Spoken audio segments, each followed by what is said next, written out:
নূরজাহান এক নামাজি পর্দানসীন সহজ-সরল মেয়ে। সে পড়ত গ্রামের একটি মেয়েদের মাদ্রাসায়। তার জীবন কুরআন আর হাদিসের আলো গড়ে উঠছিল। পাশেরই একটি ছেলেদের মাদ্রাসায় পড়ত সাকিব। সে ছিল হিফজ বিভাগের ছাত্র। সুন্দর তিলাওয়াত, মিষ্টি স্বভাব, চোখে যেন একটা নরম আলো।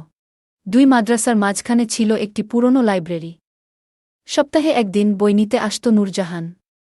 ঠিক সেই সময় আসে সাকিব। দুইজন কখনো কথা বলেনি। শুধু একদিন লাইব্রেরির জানালার পাশে দাঁড়িয়ে সাকিব খুব মনোযোগ দিয়ে কোরআন পড়ছিল। সেই তিলাওয়াত শুনেই নূরজাহানের বুক কেঁপে উঠেছিল। সে বুঝতে পারেনি কেন তার চোখে জল চলে এলো। তারপর থেকে প্রতি সপ্তাহে লাইব্রেরির সেই সময়টাই ছিল তার অপেক্ষার নাম। কোনোদিন কথা হয়নি, কেউ কারো দিকে চোখ তুলে তাকায়নি, কিন্তু একটা অনুভব, নীরব, পবিত্র, অভিমানী ভালোবাসা জন্ম নিয়েছিল। একদিন মাদ্রাসার এক দাওয়াতি প্রোগ্রামে দুই মাদ্রাসার ছাত্রছাত্রীরা মিলিত হয়। সাকিবের তিলাওয়াতের জন্য ডাক পড়ে। তিনি পড়েন সূরা মারিয়াম, যেখানে আল্লাহ মায়ের ভালোবাসা, কষ্ট আর ধৈর্যের কথা বলেন। তিলাওয়াতের মাঝে একবার চোখ মেলে তাকান সাকিব, সবার মাঝে বসে থাকা নূরজাহানকে দেখে। দৃষ্টি শুধু 1 সেকেন্ডের, কিন্তু তা যেন 1000 বছরের মতো স্থায়ী।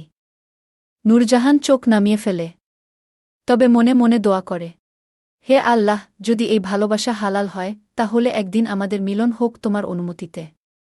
আর যদি না হয়, তাকে তুমি এমন ভালো রাস্তায় দাও, যেখানে তার হৃদয় সুখে ভরে যায়। নূরজাহান পড়াশোনা শেষ করে বাড়ি চলে যায়। বিদায়ের দিন লাইব্রেরির ফাঁকে রেখে যায় একটি ছোট কাগজ। সাকিব পড়ে, আমরা কিছুই বলিনি, কিন্তু আমি জানি, তুমি কুরআনের তিলাওয়াতে যা হারিয়েছিলে, আমি তা খুঁজে পেয়েছিলাম। যদি কখনো আল্লাহ চায়, জান্নাতে দেখা হবে ইনশাআল্লাহ। সব ভালোবাসা চোখে দেখা যায় না, কিছু ভালোবাসা শুধু অনুভবে বাঁচে, দোয়ার মাঝে, পর্দার আড়ালে, আর আল্লাহর উপর ভরসায়। এটাই সত্যিকারের পবিত্র প্রেম।